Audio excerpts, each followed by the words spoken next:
When someone is truly passionate about their brand and the work in marketing that they do, they naturally invest a significant part of their identity into their role.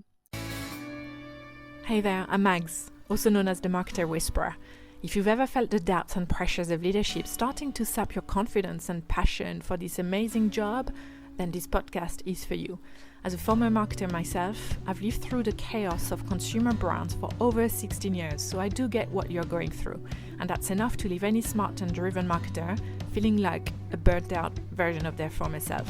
But it doesn't have to be this way. So on this show, I'll be sharing pragmatic tips and also real stories to help you feeling confident, creative, and passionate about marketing leadership again. The phrase, "oh, don't take it personally," is often tossed around during moments of feedbacks and critiques. It may sound innocent enough and used perhaps with the best intentions, intended to diffuse emotional reactions, but it is a classic way of asserting control and spreading self-doubt, and its actual impact can be far more complex and counterproductive.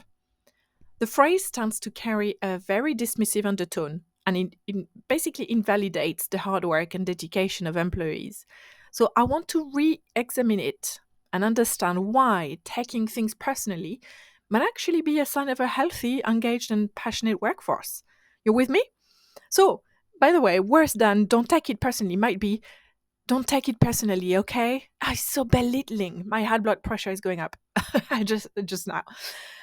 When someone is truly passionate about their brand and the work in marketing that they do, they naturally invest a significant part of their identity into their role. For example, a marketing doesn't just execute strategies or craft narratives, they connect with consumers, pour creativity into campaigns.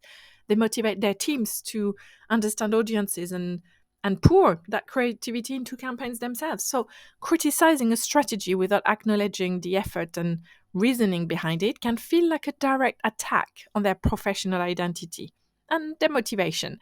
So saying "don't take it personally" can come across as belittling, suggesting that the emotional investment and personal pride that one takes in their work are irrelevant, or worse, a hindrance to professional discourse. This not only devalues their contributions, but also diminishes their role in the decision-making process. A common misconception, I'd say, is that emotions are at the antipode of rationality, and the thinking is totally flawed. Human beings are emotional creatures. Our emotions can coexist with logic and reason. In fact, emotions often drive the passion and the dedication that lead to outstanding marketing work.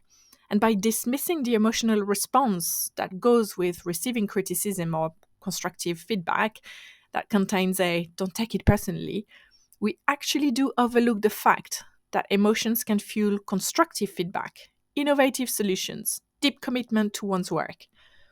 Acknowledging emotions doesn't weaken our rational mind. If anything, it does enrich it by providing a fuller picture of the issues at hand. And "don't take it personally" also has a gaslighting effect that makes any marketer question their own feelings and reactions. Gaslighting is a form of psychological manipulation, and it involves making someone doubt their own perception of reality. When a leader tells an employee not to take criticism personally, they may actually cause them to question the validity of their feelings, leading to confusion and a sense of disempowerment. I have talked to many marketeers in my new job as a coach. I mean, it's been 3 years, but hey, who have experienced this very same situation. And when we dig deeper, it's basically affecting their sense of marketing competency, their level of confidence, and their belief in their ability. And that's awful to hear. Instead of creating an environment of where open, communication is and trust are open and there, this quick phrase can absolutely stifle it. And that's really awful. Marketeers may start to suppress their emotions. They may start to disengage. They may fear that their legitimate concerns will be dismissed because they're overly sensitive, or maybe they feel like they're being irrational. So they'll clam up. They just won't share their views anymore. they'll stand still and silent, kind of sitting back, listening to the room. And as a leader, all you've done is creating a toxic work environment. That's all you've done by saying that.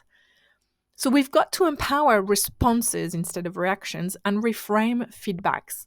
So to create that more respectful and inclusive workplace, it's essential to reframe how we deliver feedback and equip our marketers and their leaders with respectful and empowering responses. So here are some tips, and I'll give you a couple of concrete examples to illustrate my points.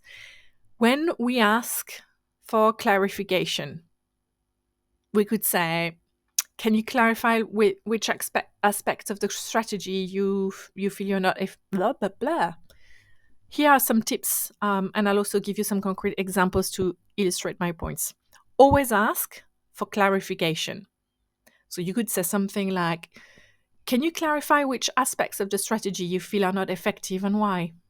Because that's going to help shift the focus to specific points of improvement and have a more constructive dialogue as a result. Always acknowledge the effort and the intent. For example, you may say something like, I understand the need for improvement. Can we discuss the reasoning behind the initial approach to address the concerns? That's going to validate the effort, whilst it's going to open a door for collaborative problem solving between you. You need to also invite an open dialogue. So when, for example, you could say, I do value your feedback. I'm interested in it. Can we involve the team in discussing how we can collectively improve this strategy? Because that's going to create a sense of teamwork outside of the people involved in this very conversation. And that's going to help also share responsibilities too. And last and not least, provide some context and broader perspective. So you could say, could you share more about the larger context that has influenced your feedback? Because that's going to be helping you in understanding the feedback as a part of a bigger picture rather than a personal critique. There are often many insights and information that we don't have, we're not aware of, because we're simply not part of all the discussions and meetings.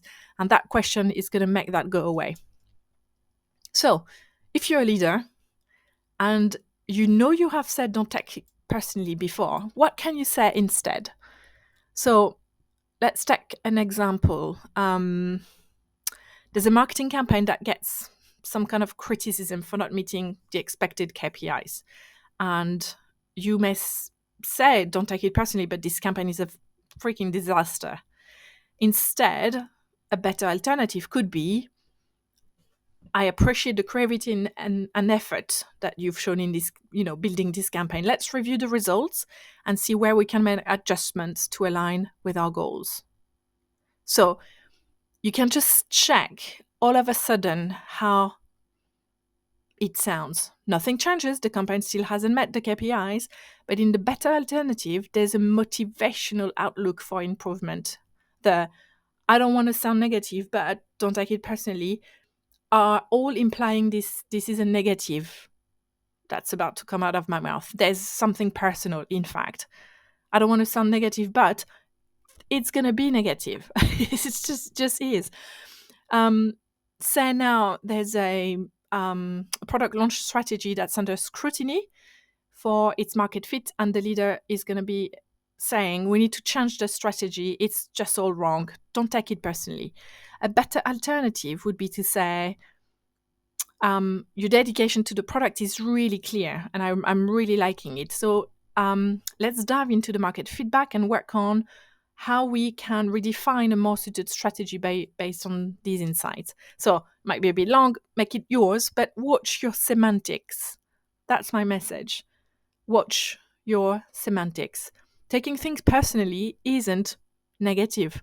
I want to fight the bias that we have built around it, in fact, because it's a natural response for marketers to care deeply about their work. There's a lot of passionate marketers out there. And in our day-to-day, where passion and dedication drive success, we must acknowledge and value these emotions, because it always leads to a more engaged, motivated, and innovative brand team. So I hope that's been helpful. Get the don't take it personally out of your vocabulary. It's just never helpful. and I speak to you next week. Thank you for joining me on another insightful episode of The Marketing Whisperer. If you found value in this episode, I'd be so grateful if you could leave a rating and a review on the podcast app of your choice. It really would help me reach more marketing leaders like you who could benefit from these insights in return. And I'd love if you would join upon my community of marketing leaders. All details are available on my website, startingblockscoaching.com. And lastly, if you're seeking one-to-one coaching, group workshops maybe for your team, leadership training, marketing expertise or career advice, basically everything that makes you a better marketing leader, feel free to get in touch with me on LinkedIn. Search for Magali Leroux. I don't know how else to pronounce it to make it easier. Speak soon.